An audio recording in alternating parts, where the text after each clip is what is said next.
YouTube, Instagram, Facebook are filled with a lot of videos that explain how something very specific will have a very big influence on society. This could be tech channels talking about AI, medical innovations, innovations on vaccines, and whatnot. It could be geopolitical channels that influence international policies, prices of commodities, and so on. It could be channels that discuss about stuff like stock market and finance and like banks and regulations and flow of money, and that again influences the stock market and therefore has kind of an effect on many different things in society.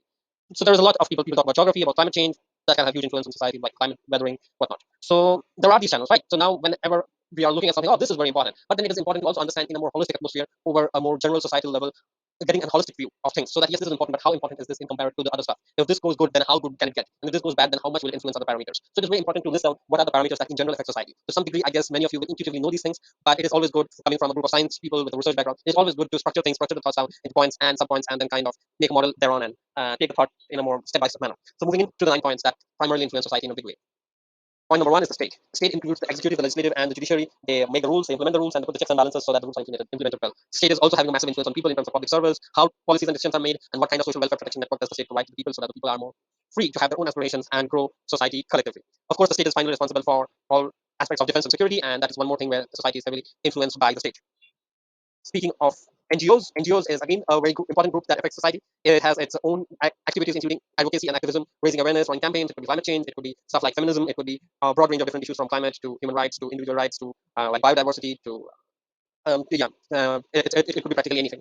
Among that, like a big part of NGOs, very practical application is the humanitarian aid, where like government or intergovernmental or agencies or even state departments or companies, they work with NGOs to foster sustainable development and well-being of people and support humanitarian causes when there was like a flood or there's a crisis and so on. NGOs are the first to be there. Community empowerment and engagement. So again, there is that part. There is the social justice. How is it implemented? NGOs have a broad range of influence and activities that influence society on these points. And finally, research and policy making, which is very closely related to the state. Moving on, the private companies. The private companies again have a huge role. The private companies are the one that produce most of the stuff that we use today. It is therefore intrinsically associated with production and innovation and job creation. So it makes up a large part of what people find their identity in the society is through their jobs in private companies.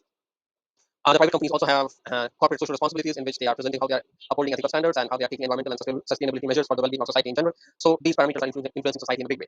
Companies are also competing with each other, and therefore they are developing very complex chain of supply chain and very complex chain of manufacturing processes, trying to optimize the process and reducing the cost thereby, and trying to get their product in the market, and thereby the benefit for the end consumer is that they get products cheap because there is competition. So yeah, there are these points that have broad influence on society based on the activities of the corporations. Finally, there is investment and economic growth, which is attracting investment and capital for fueling economic expansion, running business, and stimulating the economy in general. Culture of course has a very important role on society in general. There is like it is something that is intrinsic to all people and to all people and any sense of life in its existence. So it could be like food, tradition, family, customs. It is like many times not changing that aggressively, but certainly family and how well the structure is, how smooth the functionings are, how what kind of behaviors and habits are promoted within the family plays a very important role in shaping the structure of individuals and also the broader aspects of society. Food is something that we may see like yeah, it's just a stuff, but I mean our life, the quality of life and our lifestyle has changed a lot with changes in technology and innovation, and that has led us to and rethinking of food, and therefore the food culture a society promotes, the food culture a society has a very big role in influencing the behavior of the public in general. Identity, diversity, demography again goes without saying. Culture has a very big role to play in defining identity and defining diversity, and also what kind of demographic patterns are there in it. Social relations, norms, values are again defined by culture and the traditions of the place, and these are protected by an expression of culture is protected by heritage and also by language, arts, social media, and literature. Much of it is quite well documented. One thing in particular that highlights that has gained significant prominence is social media. Today, people are spending 6 hours a day on internet, on their phone, browsing stuff in the internet, and that has what kind of stuff you see, what kind of stuff you do, what kind of stuff you like, whom you follow. It has a lot of role in shaping the society in general and creating the atmosphere around it. Geography is destiny is what Napoleon said. So yeah, geography that certainly has a very big role in shaping society. If you have a country which has very good naturally defensible boundaries, then naturally the country will be protected, even if it is facing a lot of adversaries from different places, and protecting it will be easy. If a country is blessed with something like oil or something like a lot of wind or some kind of rare earth elements or gold or stuff like that, then use like lithium reserves and so on, then certainly that helps economy, it helps driving the culture, it helps shaping the policies of the state, everything. So natural resources are very important. Then of course people are getting increasingly urbanized, living in cities with more innovations. People are moving out from rural segments, and therefore urban planning is broadly determined by the geography of the place, and that can have a huge influence on society if your cities are like sustainable communities with efficient use of space and spaces where where the communities are made designed in a livable manner. There is simply less traffic jam, and therefore traffic jam has so much to do with geography of the place. Climate and other factors. Climate is changing very significantly, and there is a very big geographical aspect to it, which is temperature, precipitation, weather patterns, influence agriculture, infrastructure, and human well-being in general. So yeah, that has a big influence on society. Transportation and connectivity. Again, like transportation and connectivity has influenced so much. Connectivity between regions, access to market, impacting economics, trade, security, social integration. Yeah, there's a very broad range of stuff. And finally, geographic boundaries and divisions. That is again very obvious point where political boundaries, jurisdictions, territorial disputes, and governance and diplomacy all are extremely influenced by society and by geography in general. Science and engineering. There is broad. Science and engineering has been changing at a very rapid pace in the last 150 years, and particularly in the last 5-10 years, innovation is increasing in a very big scale. Breakthroughs, discoveries, understanding of nature in general, from the atomic scale to like large scale models, developing new computers, doing all sorts of vaccines and stuff, they are all driven by fundamental understanding of science, and the level of education on science and engineering of society has plays enormous role on what kind of innovations and inventions a society can do, and how well it will be positioned to develop new infrastructure, and how well will the people be trained in problem solving and critical thinking in general. Religion is the foundation of all societies and a source for all moral values. Belief systems, personal seekings, and spirituality play like a huge role in all kinds of personal thought. There is something called pop culture and something called deep culture. So pop culture would be stuff like music, would be stuff like movies and stuff like food, which would like really easily flow between different regions and between different populations. But there is more deep culture, which is not quite something that was talked about, but fundamentally how the psychological and moral aspects of a human being or society in general is developed. And many of the times these are manifested in the habits that a family promotes or rituals and ceremonies that are conducted and that are promoted in within the community, fostering a sense of belongingness and strengthening the identity. Of course, these parameters have a huge role on the group behavior and also influence laws and social norms and orders. History, well, history is history. History is useless, to be very frank. There are so many places where history doesn't find. There is so much of science and engineering that has changed everything that existed in the past so dramatically. So history individually itself is not relevant, but let's say denial of history and just the timeline and historical events plays a very important role on the shaping of a society, its cultural and social transformation is heavily influenced by history, its shaping and evolution of customs and traditions and ideologies, and social structures are heavily influenced by how it has been in the past. And what has been in the past, its denial or putting that in question also has a very important effect on the psychology of individuals, which affect the collective memory, because the collective memory is where actually all what we have learned in form of mistakes, trying to avoid it and making more informed decisions come in. And much of this is preserved in form of museums and in form of buildings and stuff, which are all historical artifacts, documents, monuments, etc. And preserving them again becomes a very important part of shaping society on the longer run. And one of the things that anybody of great influence tries to do is he tries to see himself and compares how will history judge me 10, 20, 50, 100 years down the line. And examining that gives a very big role in how people will take decisions today. So yeah, through these points, history has a very important role in shaping the behaviors of leaders, making decisions for society, and also understanding how is a society likely going to behave in a given situation based on their historical patterns. Moving on, finance and economy. The lack of money is root to all evil. Money, in its fundamental nature, has changed its existence very significantly. Money is international trade and financial availability, and its flow has become easier than like history in general. And also, the money as a source has also changed significantly, as it is no longer supported by any reserve like gold or something else.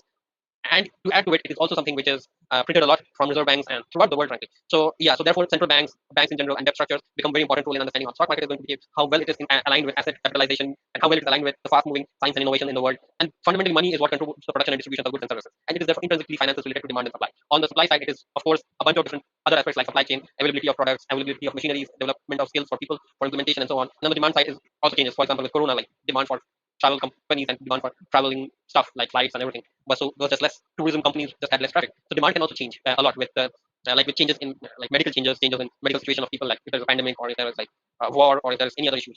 Again, like capitalism, communalism, socialism, economic models have a huge role on society in general and how the models are implemented, what kind of inequality is there, how is it being addressed or is it getting perpetuated further. So yeah, so these things play a very big role. One point which is remarkably important is the foreign exchange reserve. There are countries like Sri Lanka right now which are like fine countries, population is fairly like non-violent. There isn't any war or like violence-like situation. People are fairly civil.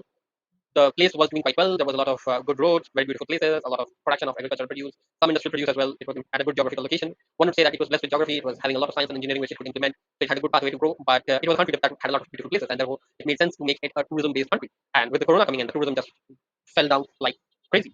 And at the same time, the country, because it was hoping to have a lot of development, it had taken a lot of loans, and these loan the bills had to be paid, and now the income was not there. So simply, the country defaulted on its foreign exchange reserve. And although the country may have good ratings on many other points, it just became a bankrupt nation. So foreign exchange reserve can have a huge role on trade and globalization, and can have a profound impact on economic growth, on cultural exchange, on geopolitical relationship, stability of the nation, and facilitation of transaction and trade in general. It must be highlighted that many of the factors that you will see in internet or otherwise will have a role to play in more than one of them. There is often activities that are done by the state in correlation with NGOs. Like if the state has to implement an awareness program or has to grow some kind of knowledge about something, then it will always use a lot of NGOs to address any social issues or provide essential services to people. And likewise, so the state is also working a lot with private companies in the sense that if it has to do infrastructure development, if it has to do public services like healthcare, like education, infrastructure development, many of this stuff is working with private companies. Private companies and NGOs also play a very big role in influencing state policies, setting regulations, and private companies kind of decide, provide information on what is feasible. NGOs decide on and provide on what is desirable. Culture and religion, of course, are very much intertwined. Social norms and social values and the fundamental ethics of society is very much intertwined between culture and religion. Science, engineering, and geography, goes without saying, are so much intertwined. The contribution of geographical changes, such as mm, contribution of science and engineering, has huge contribution to geographical changes such as urbanization, transport infrastructure, etc. Again, history and culture also has huge influence on each other, forming the basis of the identity of the society. And historical interpretation, cultural plays play an enormous role on interpreting and preserving historical events and its artifacts. It must be also highlighted that these are like 9 points, and sometimes the point, whatever is happening, could be more than 1 point. Sometimes 1 point can have like hundreds of points, and out of the hundreds of points, something very particular can have a huge role on society in general and on like multiple points in general. Like let's say in culture, there is the whole declining birth rate issues in many countries like Japan and Germany and Canada and so on. And declining birth rate means that there will be less young people, there will be less people to consume stuff, there will be less people to sell stuff. So naturally, the economy will reduce, and the economy will have to provide for, and there will be less productive population in the coming time. So that will be even more difficult for running the economy. And These difficulties may not have a very big role if robotics and artificial intelligence are implemented on a very large scale and if the development happens at a very good rate. Then maybe all stuff are made by robots and therefore the lack of human being may not have that much of an influence. And then stuff can be made by robots, stuff can be consumed by robots, and new discoveries and new developments can keep on happening. But if that kind of situation does not appear very quickly, then the population, the productive population and the young population will still have a very important role to play.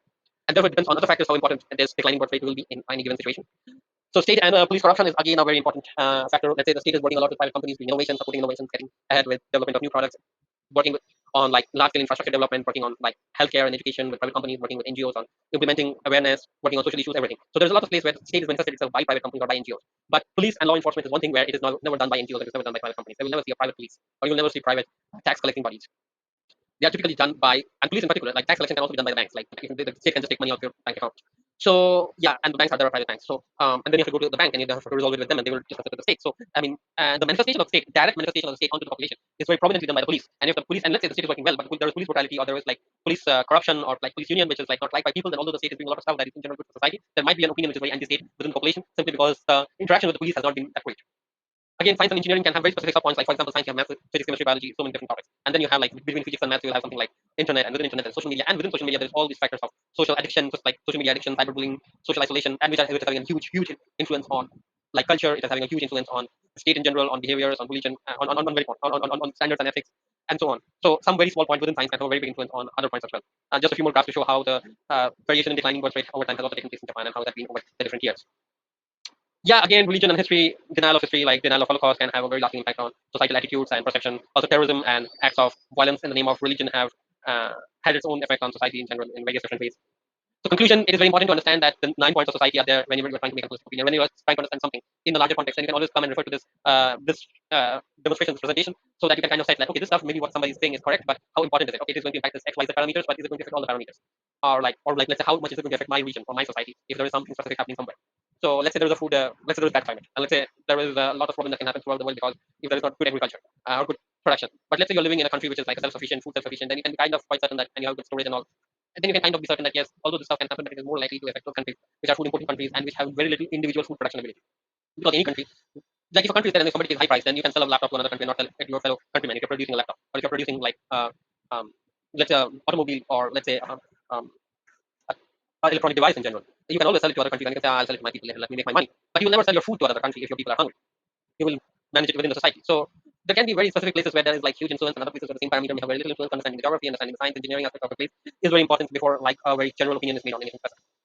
And this is more applicable to the politics. Like many people are watching political videos and people are getting very worried. Oh, this is very bad. This is very good. But let's say if a country is good in its private companies, it is good in its let's say its geography is good. It's in general the culture is okay.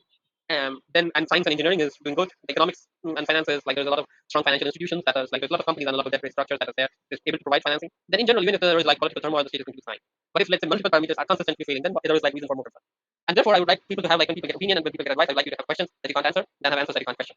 And if you have any thoughtful comments and questions, if you want us to study any specific situation and put it in the order of these 9 points and sub points, or how different societies are interacting, cooperating, competing, and conflicting with each other, how would the mix of those parameters come in here? How does these parameters work? If you have any questions, if you want us to do any case study of anything specific, please comment and provide more descriptions. And if you are a professional working on any of these domains, such as economics, such as sociology, such as science, innovation, engineering, we'd be very happy to have a word with you and understanding the aspects that you work on, how in general it would, how we would map it in this holistic framework.